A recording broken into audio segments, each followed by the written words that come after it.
Tinuldukan na ng Armed Forces of the Philippines ang kanilang sariling investigasyon o inquiry kay Colonel Raymond Dante Lachica na pangunahing personalidad na nababanggit ngayon sa impeachment trial ni Vice President Sara Duterte. Ito ay may kinalaman sa nasa ilalim ng attached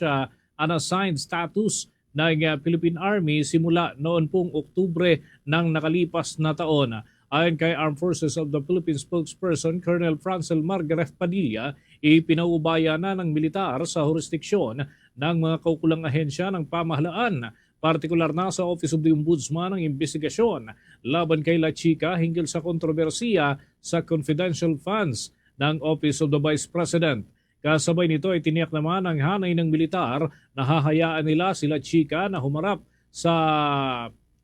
pagdinig o paglilitis dyan sa impeachment court para kay Vice President Sara Duterte sakali man na magpalabas ng subpoena ang Senate Impeachment Court. Binigyang diin ni Padilla na iginagalang ng hanay ng militar ang proseso ng sinasabing magbibigay daan sa constitutional bodies para naman gawin ang akmang hakbang ukol dito.